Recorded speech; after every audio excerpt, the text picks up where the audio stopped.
We're off to a strong start today on the PHNX Mercury podcast. I'm Saul Bogan, joined by Hayden Silly as always, and a special guest today, the president of the Phoenix Mercury. The prez in the house. Vincent Kozar. How are we doing today? I mean, I'm doing really well until I saw that photo that you guys used. Like I don't know if that's Google or if somebody on our staff sent you that. We'll talk about that afterwards. You can blame Hayden. He's the one that probably Yeah, found it's it, fine. So. Awesome. So I appreciate you guys having me. Of course. How are you? How's everything been? It's kind of been a crazy last couple months. Yeah, it was an incredible season. More moments than wins, which I'm sure we'll talk about. And then today we're sitting here just a couple hours after introducing a new head coach. So it's been busy. It's exciting. It's been energizing. And the finals are over, so we're on to 24. Yeah, that's awesome. I mean, that's kind of where I want to start with the new head coach, if that's cool. Just your overall thoughts and just your involvement, like on that hire. Was there anybody else you guys were looking at specifically? Like, what made you guys want to land with Nate as the 12th head coach for the Mercury? Yeah, so I think there's a lot of factors that go into it. My role is really just on the periphery. I'm a support and sounding board for Nick Uren, who's our GM and a close friend of mine. And so between Nick and Josh Bartelstein, our CEO, and Matt Ishbia, those three guys were really involved in the day-to-day of who the next head coach was going to be. And actually, we were talking about on the way over here, the process was really Matt saying we will commit resources to this, and when you do that, it's amazing how many more doors open. It's the broadest search we've ever done because of the resources that Matt had ready to put to it. So when Nick said today that it was men's pro and women's pro, in terms of candidates we looked at, 100% true. Men's college and women's college, and then international. Everything from, professional international to national team international. So it was a hugely broad and deep candidate pool. And then it's just due diligence. It's interviews, it's talking, it's meeting in person, it's dinners. And then it's a lot of research. It's talking to people they've worked with or for, or people who have played for them. A lot goes into it, and so much respect to Nick for the job that he did. And through that process, you whittle it down to a finalist pool, and you end up with the candidate that you want to hire. And Nick led that whole thing, did a tremendous job, and Matt made it all possible. I think one of the things that went into this, obviously, in terms of when you guys announced him being the head coach, Nate, and then, kind of the social media blowback to a certain degree about a white male head coach in the W, and also being the highest paid. What kind of conversations did you guys have? Did you expect that to happen? How have you guys dealt with that? And what is the perception that you want to give Mercury fans in terms of like the process that you guys went through to get what you believe is the right head coach? Yeah, so I want to make sure I answer all of those. So keep me honest. I think the first part is the process, right? So it's easy to look at where you end up and sort of assume like that you naturally, oh, that's how the process was. But really, like, there's so much more that goes into it.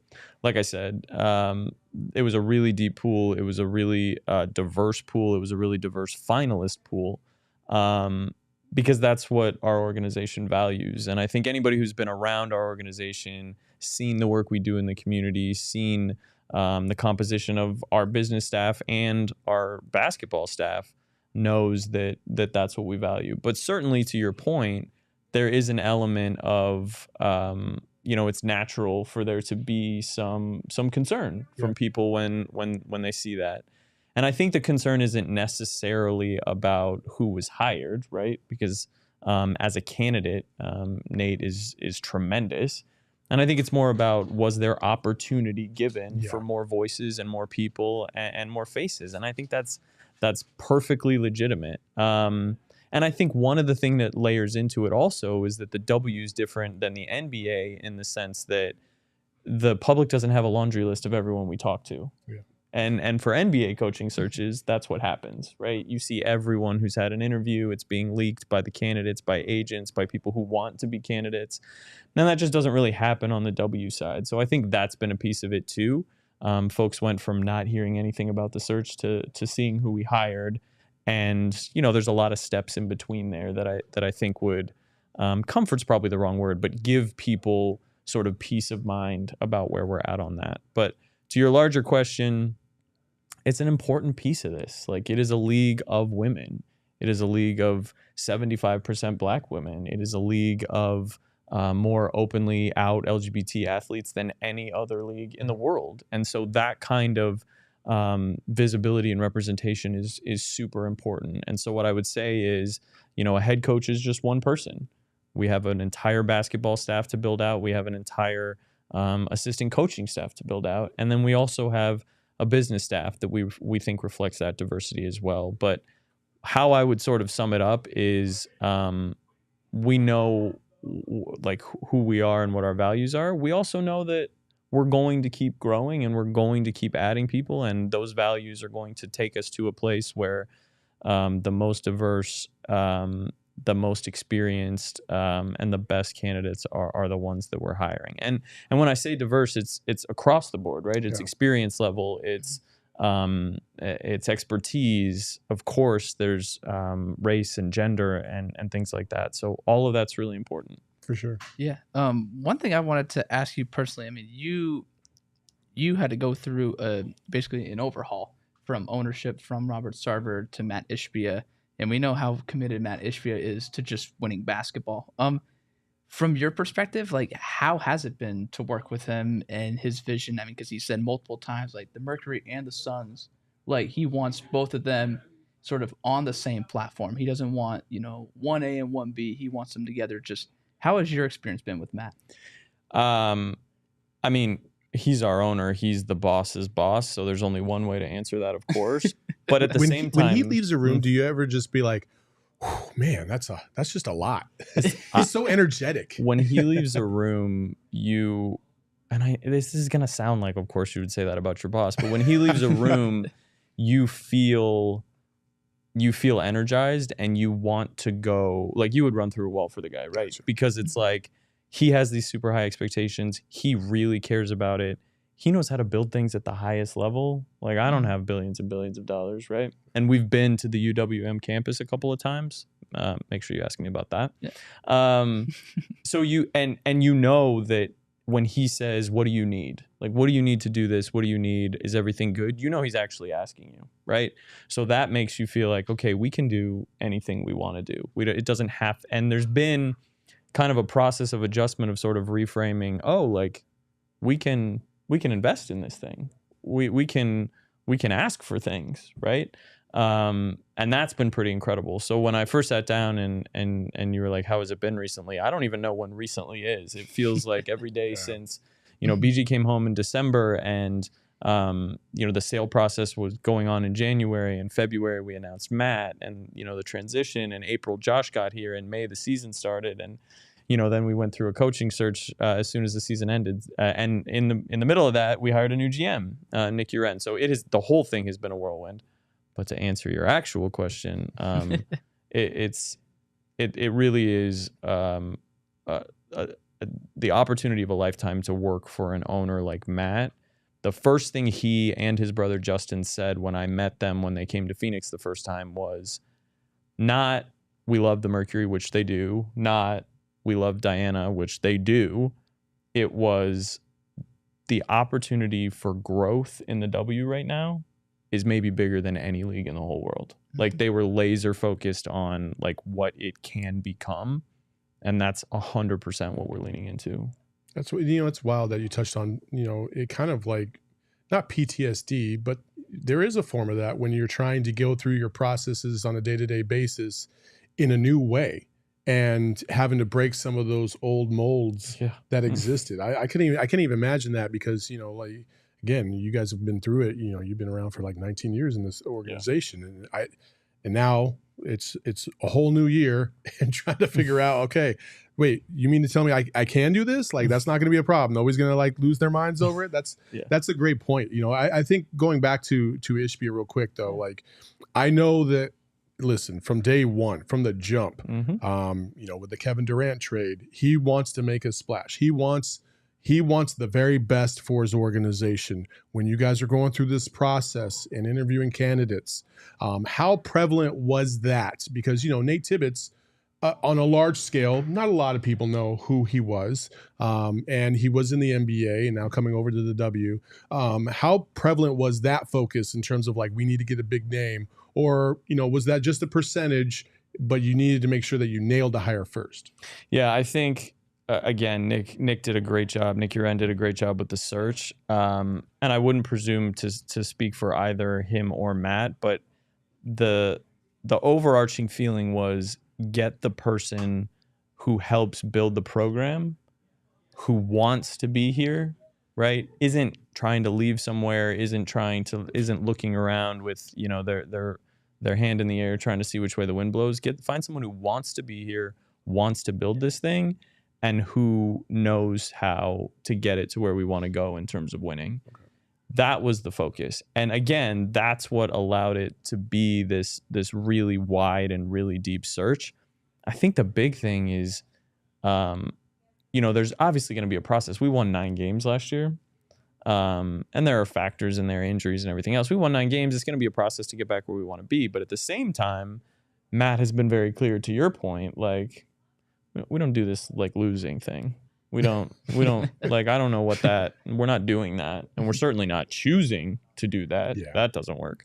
And it's funny, he has as recently as when he announced the practice facility, which I know we're going to talk about, he's got that good, very jovial energy to him. And when he got to the point in the conversation with all of our staff and our team members, when he got to the point in the conversation where he said, yeah, we're not going through that again, there was a very different look on his face. Like, yeah, we're not going through that. We're not going through that again.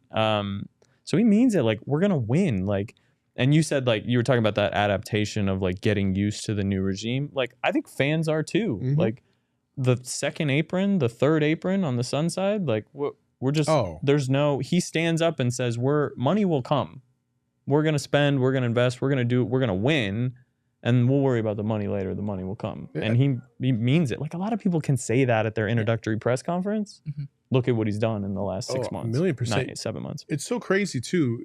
Sorry, Hayden, but like, again, like laying down the foundation and opening up TV to so many more people to be able to watch your product, including the Mercury now. And that's a significant thing because it gets more people in the door. It gets more buy-in. Yep. And then, again, the money will come because that ad revenue will find its way to come to you at some point in time. And I know that where everybody's used to this RSN model and stuff like that. And it's kind of funny that you brought up, people freaking out about the second apron. I don't even know if there is a third apron, but if there is, he doesn't care He'll about find it. Yeah, for sure. You know what I mean? Like, and Gerald and I used to have this discussion about, like, I don't think he cares. Yeah. He doesn't care. All he cares about is, are people happy? Are they having a good time at the games? Is the fan experience at a high level? And are we winning games? That's it. Yeah. Outside of that, what's the culture that we're building? We're building a winning culture. And are you going to be a part of it? And I think that's tremendous. Top down. And he's been consistent with it from day one. And it's not just for Suns, like we talked about. Yeah. It's a little bit harder on the Mercury side because we have a hard cap. So you spend what you spend. But that's why he's been so focused on investing around the edges. Okay, every team can pay the same max salary. Okay, every team has the exact same salary cap to spend. What else can we do? We can change their amenities when they're here. We can build them their own practice facility. We can change the level of hotels they stay at when we're on the road. Like, he's super focused. We can give them more staff, another massage therapist. Like, he's super focused on, okay, if I can't win that part any more than anyone else can, I'm going to win all of these other parts around it. Yeah, because if you're a free agent, you look at those, especially, especially in the W. It's crazy because in this professional sports world, everybody thinks that athletes are making tons and tons and tons of dollars, right? WNBA athletes, not necessarily in the same category. Like, some of them are making, barely 6 figures. And listen, the economy is the economy. Like, inflation is inflation. If you got a kid or two and you're living in Phoenix, Arizona, and you're making, $100,000, it doesn't go as far as it used to. You know what I'm saying? And so those other amenities, those things that can ease your life a little bit more, they definitely matter. Sorry, go ahead. No, you're good. I mean, basically with what you said about the whole practice facility and whatnot. Just real quick, just want to get your thoughts on that move. I mean, because it was Mercury and Suns. Now it's specifically Mercury. Do you see that being beneficial? Do you see that kind of like, are there some things that, Mercury personnel might miss? Like, just what do you think of that overall move? Yeah, I mean, it's sort of a dream come true, and it's another sort of example of that's not something we would have thought to ask for, right? We wouldn't have been like, Matt, first thing we need is our own practice facility, right? There is an unbelievable facility that I think you guys have both been to on 44th and Camelback that we currently share with the Suns, that is state of the art, that is 3 years old, that was built, designed with both teams in mind. And so we have always been thrilled to be there. It's an unbelievable facility. And it's great to be able to share it with a team that we have so much synergy with. Like, to walk in there and see, Diane in the corner having a conversation with Devin, like, that's unbelievable. But when the owner says, we need both teams to have more and we need both teams to have equal. So here's what I'm going to do. We're going to move the Mercury out of that one, give all of that space that the Mercury had to the Suns, so it's even more for the Suns, and we're going to go build this thing that is standalone, dedicated to the Merc, that's going to be the nicest in the NBA or the WNBA. Like, what? Yeah. I mean, yes, unbelievable. It has been just a totally new world. But his purpose in it isn't just like to make the announcement, right? To get the splash. His purpose in that is, no, we're going to win. And if we're going to win, we got to be able to recruit the best talent. So they got to see this. And when they're here, they have to have the best experience. They have to have the best resources so that they can be the best athletes they can be and they can go win. These things it's easy to look at them as costs. Again, I don't want to put words in his mouth. He seems to see all of these things as investments. And there's a big difference in that mentality, right? I'm not just spending it to spend it. I'm spending it because it's going to allow us to go do this thing.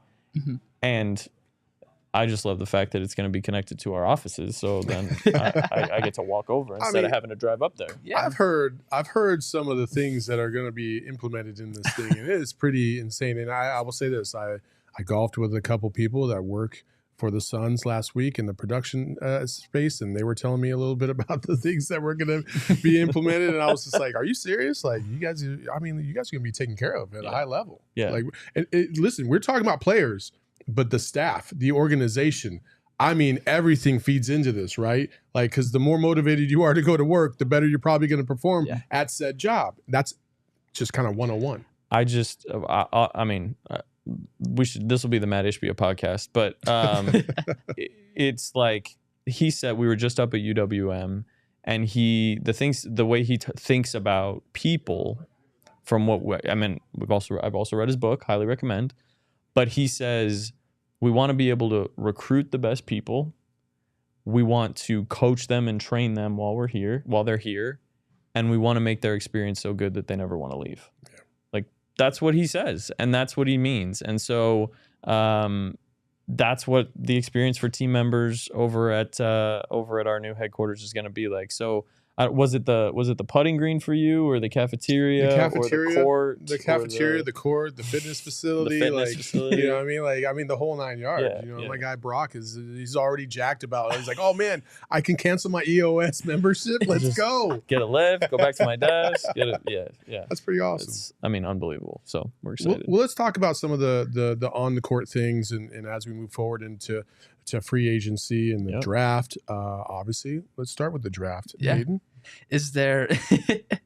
I'm not gonna. Is there a preference on pick? Yes, I would like number one. Yes, but if you were okay, I will kind of pose a hypothetical. If you guys don't get the number one pick, obviously, I'm sure you can't answer this straight up. But if you could get somebody what is the Phoenix Mercury looking for? I mean, I'm looking for the best possible people to run the business side, but on the basketball side, just in talking with Nick, Nick and Nate have a way that they want to play. So they really value And it's not, like he has said, it's not groundbreaking. They value length and athleticism. They value IQ, and they value players who really want to compete. And so as we look at all the ways that we're going to improve this roster, we can do that through free agency. We can do that through trades. And we can do that through the draft. And we have the draft lottery coming up here in a month or two. And, you know, wherever we end up, 1 through 4, we're going to have the opportunity to add someone who can really, really help us for a long time, we think. And, you know, maybe if you end up in certain slots, you get someone that is transformational for the next 2 decades. Who knows? Maybe they're from the Midwest. Who knows? Maybe. Either that or the Northeast. Yeah, or the Northeast. Either one is fine with me. I don't care. That's fine. You know, when we talk about that process, you know, you mentioned the draft. I think one of the difficult parts of being a fan of the W is not really knowing the information in a high volume like the NBA. You know, it's the NBA is just daily. You know, you're always updated on what's going on around the league. You know, when the league year ends, like most people are spun up on the salary cap, and in the W, it might not necessarily be that same kind of way. The draft lottery, like you just said, it's in a month or two. Like, okay, well, when? Like, that's the most confusing part of this is like, how am I supposed to keep track with my favorite team and what's going on a day-to-day or even week-to-week basis with the W, because they're, you know, it's like a 4 or 5 month window there, without having all the information at my disposal all the time. How am I? It's kind of hard to be as invested as I can be. Yeah, listen, it's our responsibility as teams and as a league to make it easier to be a fan. It just really is. We've talked about that a ton at all levels.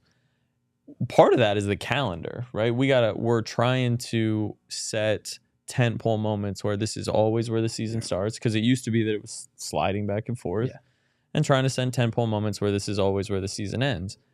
Next year, that's hard because we've got the Olympics right in the middle. So, you know, for fans that don't know, we'll play the season, or the first half of the season. We'll have an all-star game, which is going to be here, by the way. Another Matt Ishbia special.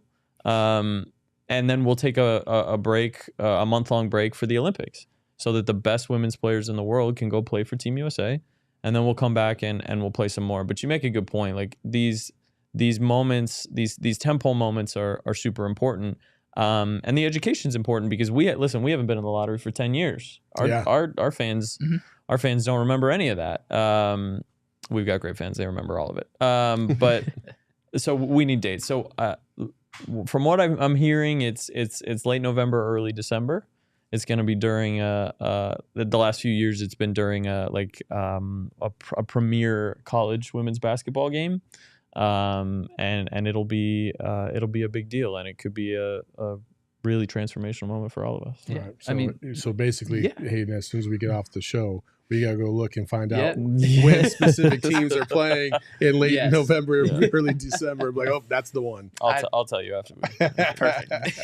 I did want to ask. I mean, will you follow this college basketball season more closely than others in the past? Because I mean, like, listen, like, we have the 2024 draft, and this is one draft, in my opinion, where you could have possibly the top 3 picks could go number 1 in maybe any other year. Mm-hmm. Like, will you be following this season more closely than others in the past? Listen, I'm a basketball fan. I'm a men's basketball fan. I'm a women's basketball fan. So I watch all of it. But yes, yeah, absolutely. Like, we're gonna have a top 4 pick, and the opportunity to really get to know some of these players and some of these teams who can make a real difference for us. Absolutely, I'm gonna be paying way more attention than I have recently. I mean, especially in advance of the tournament, right? Because that'll be really fun. But listen, the other thing is it's complicated. Men's and women's, these athletes have COVID years still. So that's right. There are players who can come out, or they could stay. And so we're not going to know until we get to the end, especially because they don't have to declare until either right after they're eliminated or right after the Final Four, which is literally like a week before the draft. Yeah. So there's a lot of work and prep that's going to go into that. You're going to have to watch everybody. But also, like, let's be honest, you know, WNBA salaries. Are we going to talk about NIL? Yes. Yeah. I mean, let's be real. Like, you're looking at, specifically 3 players. Let's just talk about, you got Angel Reese, who's making almost 7 figures in an NIL deal. She signed a new deal with Reebok too. Yeah. Paige Beckers, same thing. Caitlin Clark, same thing. Like, that's a factor. Now, sure. I do wonder about the future of the WNBA having to basically change the way they approach this from a salary standpoint, because you can't continue to limit these salaries the way they have in the last decade when you have college players that are legitimately making more, and sometimes 10 times more than WNBA players. It's a really interesting question to me, because people, and I don't have the answer. People have asked me this as well. Like, my question is, like, is Reebok not going to want Angel Reese if she comes to the W? And I'm not even, like, I'm asking, like, that's a good point. There are in terms of maybe national exposure, maybe because of the tournament, maybe LSU has more games, or maybe there's like an actual mathematical thing that says maybe they get a little bit more exposure at top women's college programs. But her social following isn't going to shrink if she comes to the W, which is absolutely something those athletes are monetizing. Sure. And so I think a lot of those dollars are still there. I'm not like I said, I'm not the expert. I don't have the 100% of the answer. But I did see, like, this year, Aaliyah Boston was the number 1 pick, and there was stuff floating around social that she made this at South Carolina from NIL, and she's only making this as the number 1 pick because it's a rookie scale a contract that she had with the Indiana Fever this year. But it's like, well, did all of that money just go away, or did she just add this money to that money? Yeah. Or did she keep 70% of this and she added this, and she can play overseas if she wants, or she doesn't have to? Also, by the way, she doesn't have to go to class if she's in the W. But the W is also different because eligibility rules are different. College men's, you can come out after, you can go to play G League Ignite, you can go play international, you can play a year in college, you can jump into the NBA. Right now in the W, you basically have to be of a certain age or use your 4 years of eligibility. So I also wonder if once the COVID part is done, if that impacts it as well, because, okay, I play my 4 years and then I go to the W no matter what NIL money I'm making. So it's all new, and I think we're all learning it, and I'd be interested to talk to companies like that to understand how they look at the value of an athlete while they're in college versus in the pros. Well, I would say from my standpoint, at least, you're looking at somebody like Angel Reese, who's won a national championship. She's part of a powerhouse program. They're going to get the notoriety that they deserve, as opposed to, like, let's just say, a bottom tier WNBA team, and the exposure that they provide is not going to be the same. Like, you can't really guarantee that the fact that they single-handedly can turn that team around in year 1 or even year 2. And so I think the exposure that they get at that national level, being able to compete in those Final Fours, is probably going to be higher than that kind of situation. Yeah, I mean, look, highest rated WNBA finals in 20 years. Unbelievable this year. On the heels of the highest rated Final Four, women's Final Four. But so that's where I was going. But sorry, 9.9 no, not 9.9 million people watched the women's national championship game last year. And there were all those stats. It was like, that was more than any audience for an NBA game on ESPN last year, an MLS game, right? Like, that, no, you're not, 9.9 million people are not that's a larger audience for that than for when you come to the W. So it's a great point. But you also made the point about, like, do you want to end up with a rebuilding or sort of a bottom tier W team? I'm hoping personally, for sure. I'm hoping personally, these athletes get to see, like, the lottery happens. They get to see, okay, if I go number 1 or if I go number 2, this is where I'm going to end up. Does that factor in 1,000,000% to if you want to enter the draft or not? I'm sorry, I'm not putting anybody on blast, but I'd much rather go to Phoenix at number 1 than anywhere else in the league. I'm biased, clearly, but still, like, this is a phenomenal place to live. So, and I also think that when we talk about Matt and the investment and the facilities and the coach and the staff and the resources, and, like, these things need to be, we know they will be factors for free agents, for college players, for staff, for, I think that's important. And so this is another way around the edges we can do that. I love it. I do want to transition it in because you mentioned number 1 pick. That had me thinking BG number 1 pick. This was her first season back after her wrongful detainment. You flew with DT and Brittney's wife Sherelle, as well as former Mercury GM Jim Pittman, to San Antonio to surprise her. Can you just take me through that flight, like the planning, the preparation, like how sweet was that moment for you? Yeah, I mean that's something I'll remember for the rest of my life. I still get emotional thinking about it. So we find out she's coming home on the 8th of December. I've told this story a million times, but I had done an interview with The Athletic, and they had written a story because she was their athlete of the year or something like that. And I had gotten home late that night because the Suns had hosted the Celtics, and the Celtics had just beating their brains out. That's right. Lambasted us, which was weird, unexpected for all of us. It was a weird night, and it was actually also my birthday. And I got home late, and I'm reading this Athletic article had just come out, and it's still there. You can go look it up. The last line of it is because it was just about Brittney's detainment and being gone, and the last line of it is it's December 7th, and Britney Griner still isn't home. And I wake up the next morning to texts and phone missed calls and emails and CNN alerts and New York Times alerts that she's actually on her way home. So the last thing I read on the 7th was she's still not home, and the first thing I read on the 8th was that she was coming home. So that was just an unbelievable moment for all of us who know her, who love her, and who had spent 9 months trying to do whatever we could to keep her top of mind and help bring her home. And so then a week later, we're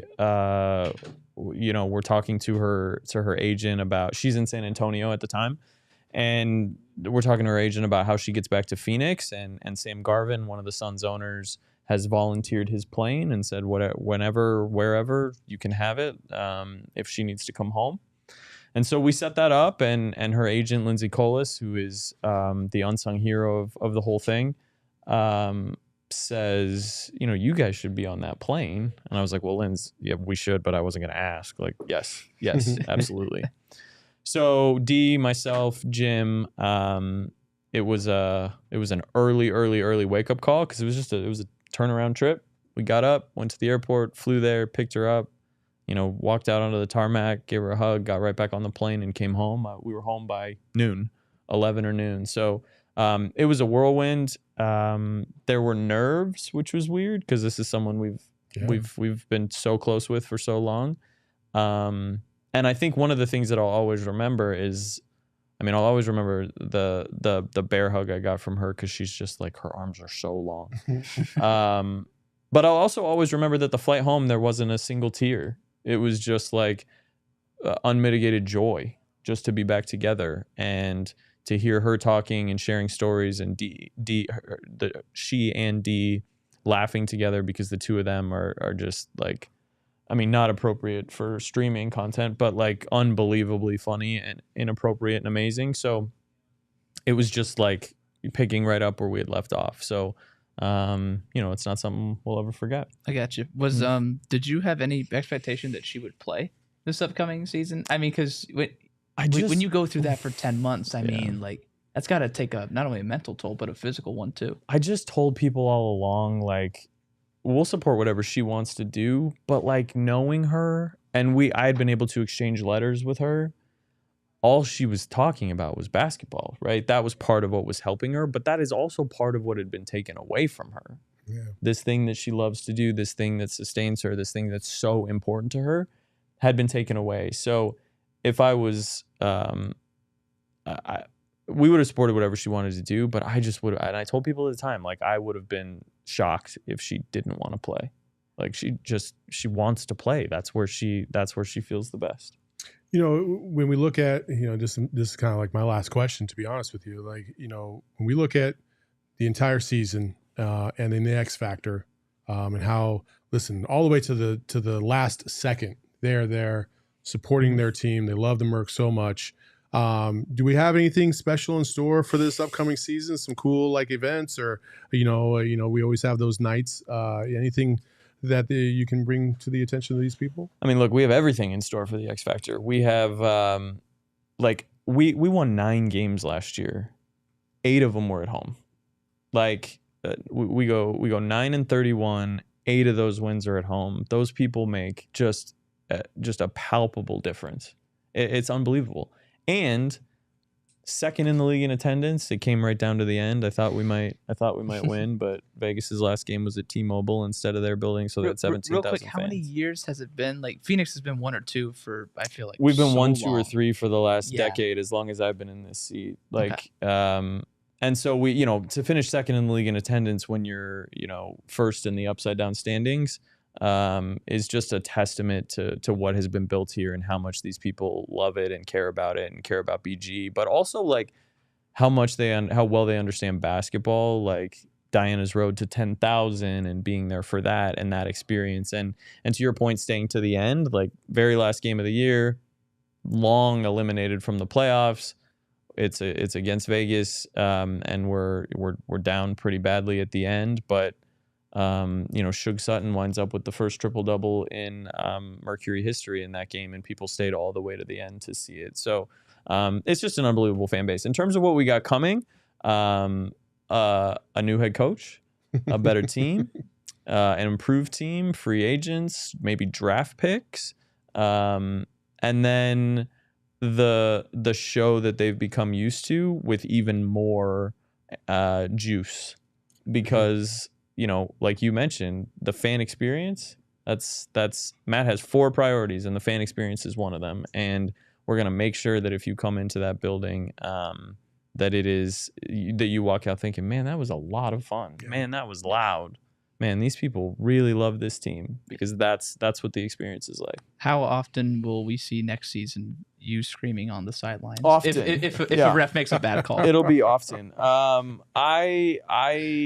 I'm very supportive of the officials in our league. I want them to do really, really well. Sometimes they don't, and I want them to make sure they can hear me. So it's always support for my team. I tell people I don't swear and I don't talk about anyone's mom, but I think anyone else that happens out there between the lines in terms of their job performance is fair game. So sounds like a good deal. Cheering to me. for my team. Well, Vince, we really appreciate you joining us today. It's been fantastic. Tremendous insight all the way around. Do you have any last words for the Merc? Well, I appreciate you guys having me. I appreciate you showing up every day to cover. I appreciate the fact that you guys even have a show for the Mercury. This is the direction we're going. So I think what's most exciting to me is the interest level, the TV ratings, the attention from media. Nothing has ever in the W has ever been better than it is right now, and we're just going to keep growing, both in Phoenix, where we're investing, and then as we expand. There's a new team coming to the Bay Area, which is an instant rival for us, because I think we're going to have some very intense Suns-Warriors matchups this year, starting on Tuesday. And rumors are there's another team coming. So now's a great time to get on board, and we take all comers. There we go. Perfect. You can follow Vince on social at Mercury Prez, correct? Mercury Prez. I believe so, yeah. P-R-E-Z.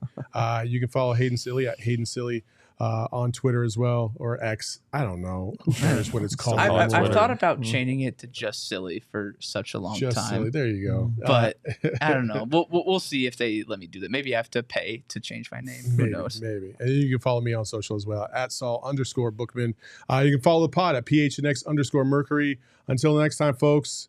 Peace. We all silly like the mayor.